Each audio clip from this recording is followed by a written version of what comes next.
You know, usually when we talk about building something like, I don't know, a tech startup or even just a really solid mathematical argument, we always think about adding layer upon layer. Right. Yeah. It's visible. Exactly. It's cumulative. You see the progress right in front of you. But then you encounter these strange, just highly volatile environments where that entire structural integrity can just, it can vanish in a millisecond. Oh, totally. Like you're playing this flawless game of Jenga, the tower is towering, and suddenly someone pulls out a load-bearing block from the very bottom row. And you weren't building anymore at that point. No, not at all. You are entirely consumed by this frantic defensive effort to just keep the whole thing from collapsing into dust. Yeah, and that exact structural collapse is what we're looking at today. It's what the data science team at Bat Lab uncovered when they analyzed Match 2 of the 2026 IPL.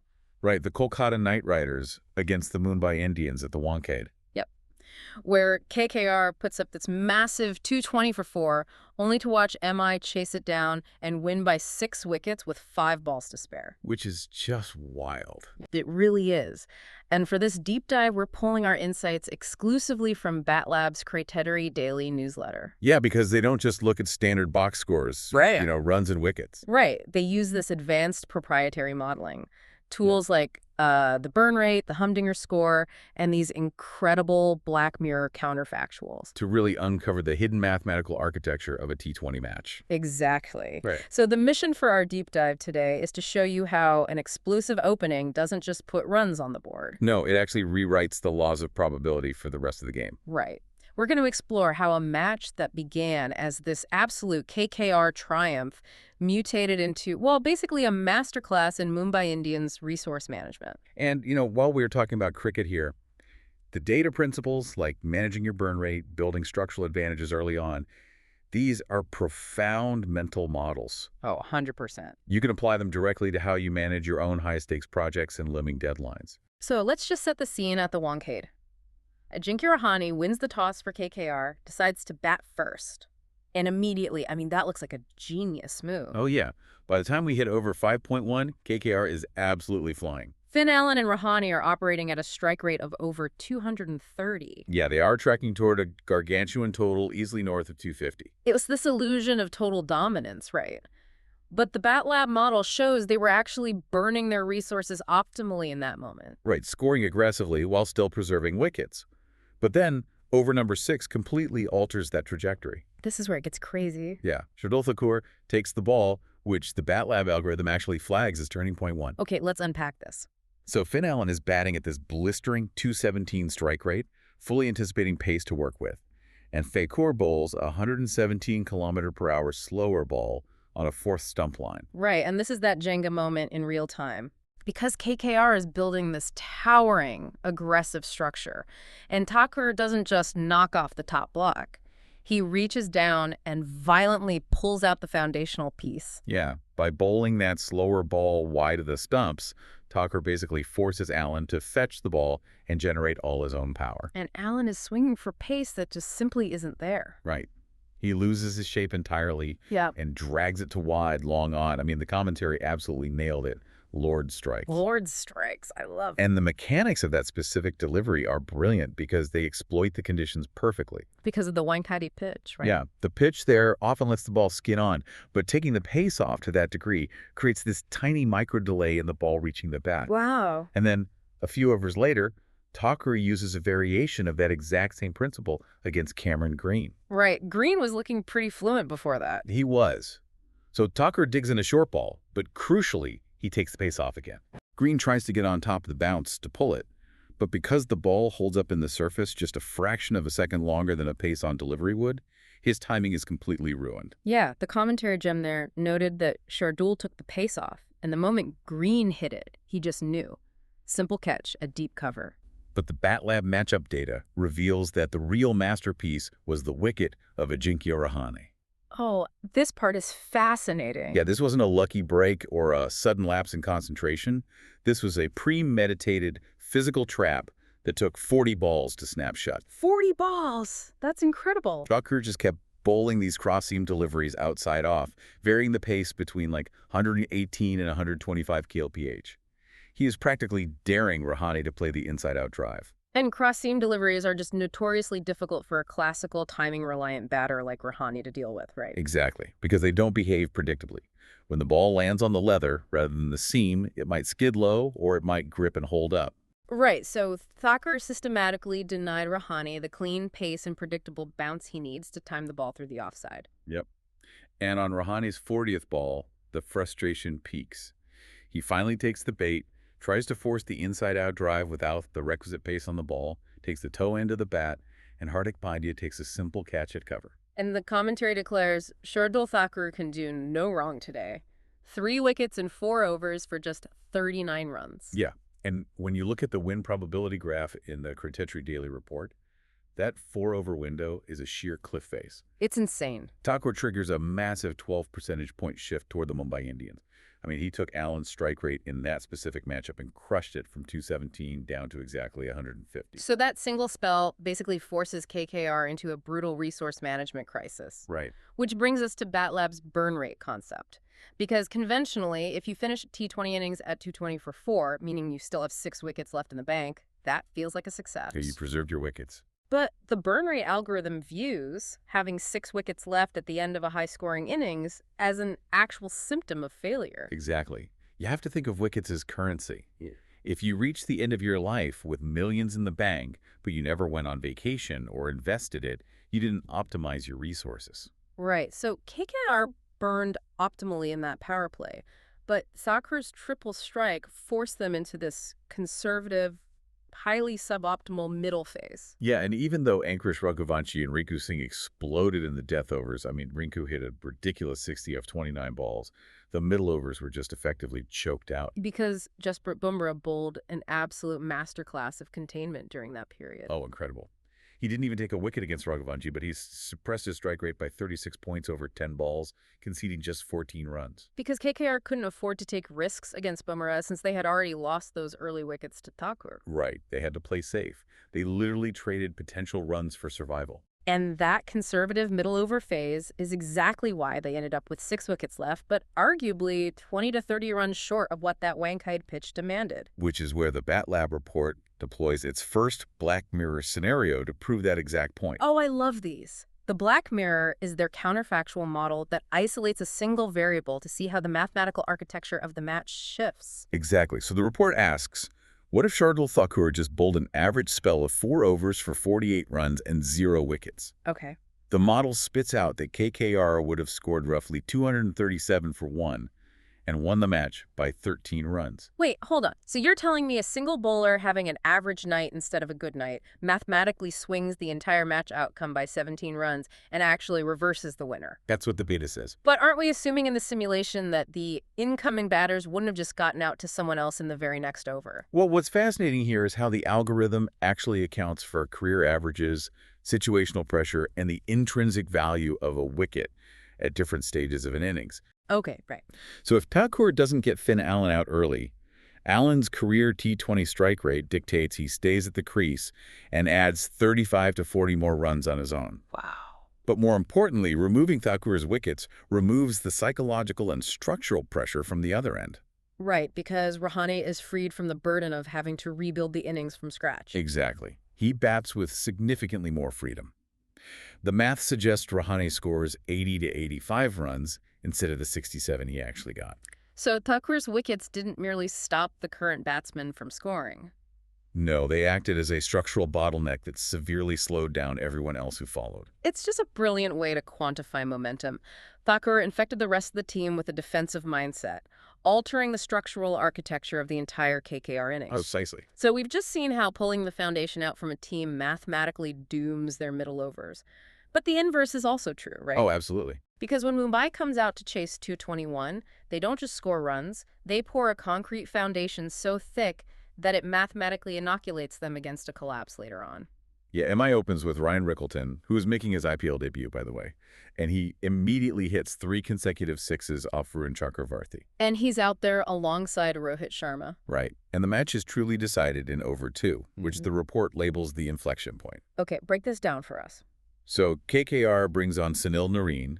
The logic here is historically sound. You know, Narine's carom ball and his slower deliveries have frequently given Rohit Sharma a lot of trouble. Right, so the KKR captain is playing the percentages, trying to introduce spin early to disrupt his rhythm. Exactly. Honestly, this felt exactly like a video game boss fight where the player has already memorized the boss's attack patterns. That is the perfect way to describe it. Because KKR thought they were springing this brilliant trap with Nareen's carom ball, but Rohit had the length to read from ball one. He practically invited the ball into his slot. He neutralized the deception completely by committing to his shots before the ball even pitched. Right. Like ball one, Rohit reads the hand perfectly, steps into a flawless cover drive for 4. Yep. Ball two. Nareen tries to go full, perhaps anticipating Rohit stepping out, but Rohit rocks back and pulls it for 6. Just incredible. Ball three, another 6, straight over the sight screen by an absolute mile. Mm-hmm. In that single over, Rohit scored 18 runs against KKR's premier containment weapon. Wow. His strike rate against Nareen in that specific matchup was 275.0. He didn't just survive the trap, he completely dismantled it. Yeah, I'm looking at the Bat Lab chart right now, and that single Nareen over looks like a sheer cliff face heading in the opposite direction. It really does. The win probability spikes from 71.8% to 90.0%. That's an 18.2% swing in just 6 balls. And that's not just a momentum shift. Mathematically, that single passage was larger than KKR's entire death over phase combined. So functionally, a 40-over match was decided in over 2. Pretty much. Rohit and Rickleton went on to put together a 148-run opening partnership off just 71 balls. They were scoring at a combined strike rate of 208.5. And if we examine MI's burn rate chart during this phase, it is absolutely pristine. 0 wickets lost in the power play. Which is huge. Yeah, by over 6, they had an 80-run start, giving them a 20 percentage point win probability advantage above what the Bat Lab model expected for a chase of that massive magnitude. So the report calls Rohit's runs here structural rather than just cosmetic. Yeah. And to prove it, they run their second Black Mirror scenario. They ask, what if Rohit doesn't get caught at 78 in the 12th over? What if instead he gets run out at 50 in over 6.1? And this counterfactual reveals the true value of those extra 28 runs. The model shows that if Rohit gets run out at 50, MI's required run rate jumps from a very manageable 8.5 up to 10.3. That's a massive jump. It is. The pressure just cascades down the entire batting order. The incoming batters are suddenly forced to take much higher risk shots against an established bowling attack. Right. The model predicts MI would finish at 198 for 5 and lose the match by 22 runs. So what does this all mean? Well, let me offer an analogy for your listening. Think about it like paying off a mortgage. Okay, I like this. Right. If you pay a massive chunk off the principal in the first few years, the interest can't compound. Right, yeah. Because Rohit did that incredibly heavy lifting in the power play, paying down the principal of that 221-run target. The interest, which in cricket is the required run rate, could never compound and crush the middle order. Yeah, if we connect this to the bigger picture, you've hit on the exact definition of a structural advantage. Okay. Rohit compressed the required run rate so heavily early on that every subsequent wicket MI lost mathematically cost them significantly less win probability than it normally would. Wow. He essentially bought his teammates an insurance policy against their own future mistakes. And they actually needed that insurance policy because there was a moment, the report calls it the false scare, where MI genuinely seemed to stumble. Yeah, in overs 14 and 15, Right. Mumbai lost 3 wickets in the span of just 8 balls. Right, Sri Kumar Yadav got out at 14.2, and then Rickleton was run out at 15.2. And the win probability dropped from 96.6% down to 85.5% during that sequence. Which is usually bad news. Normally, yeah. Yeah. A sudden cluster of wickets like that is usually the catalyst for a spectacular collapse in T20 cricket. But because of the insurance policy, Rohit bought them. Because of that deeply entrenched structural advantage. Exactly. Needing 37 runs from 5 overs with 7 wickets in hand was never a genuine mathematical crisis. The required rate was simply too low for the pressure to actually mount. So they just coasted. Namantir hits the winning boundary in over 19.1, driving a full ball through cover. Yeah. We get this great piece of commentary to cap it off, and Mumbai Indians win their first season opener since 2012, and they do it by pulling off their biggest chase. It was a historic record-breaking night at the Wankhede. But here is the ultimate twist from the Bat Lab data. They calculate a Humdinger score for every single match, an algorithm that grades the actual excitement level out of 10. For this record-breaking chase, involving over 440 runs, the Humdinger score is only 4.1. Yeah, 4.1. Wait, over 440 runs scored. Massive sight screen clearing sixes, a record chase. And the algorithm gives it a 4.1 out of 10. Isn't the computer just being a massive buzzkill here? It sounds totally counterintuitive, I know, but the math is beautifully objective. How so? Well, the Humdinger formula evaluates 5 specific components: win probability closeness, last over drama, margin of victory, wicket clusters, and boundary bursts. Okay. A match can have hundreds of runs and dozens of sixes, but if the outcome is never truly in doubt, it's not an exciting contest, it's an exhibition. Right. Looking at those 5 metrics, I'd imagine wicket clusters and boundary bursts were definitely present in this game, but the win probability closeness must have completely tanked the overall score. You've diagnosed it perfectly. The heaviest weighted factor in the algorithm is the coin flip zone. The coin flip zone. Yeah. For a match to be mathematically categorized as truly tense, the win probability needs to hover between 40% and 60% for long stretches of the second innings. Oh, I see. You need that agonizing uncertainty where every single ball actively swings the likely victor. Exactly. But in this match, only 10.4% of MI's chase happened in that coin flip zone. Thanks to Rohit's structural power play, Mumbai was cruising above a 70% win probability for almost the entire innings.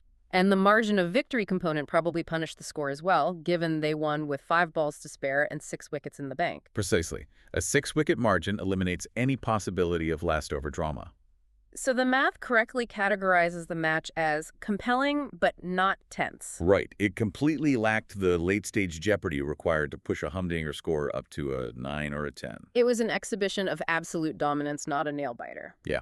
So, looking at the entirety of this Critechery daily analysis, the core lesson here is that MI's historic win wasn't just about hitting the ball harder or further than KKR.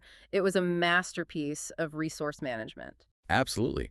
KKR had the raw resources, finishing with 6 wickets in hand, but they were forced into gross inefficiency because Shardul Thakur shattered their foundation in the 6th over. And on the flip side, Rohit Sharma's structural power play meant the Mumbai Indians never had to make reckless trades with their resources in the middle and late overs. Yeah, they built a foundation so robust that even a mid-innings cluster of wickets couldn't threaten the overall structure. It all comes back to how you build the architecture of your performance. It really does. And that brings me to a final thought for you to mull over today, directly inspired by that Black Mirror structural analysis. Let's hear it.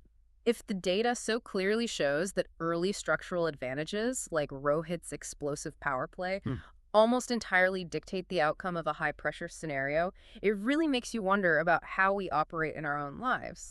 Think about your current projects at work or a big personal goal you're chasing. Are you spending too much of your time and anxiety stressing over the death overs? The late nights, the final revisions, the looming deadlines. Right, when the battle is actually being won or lost in the power play of your initial setup.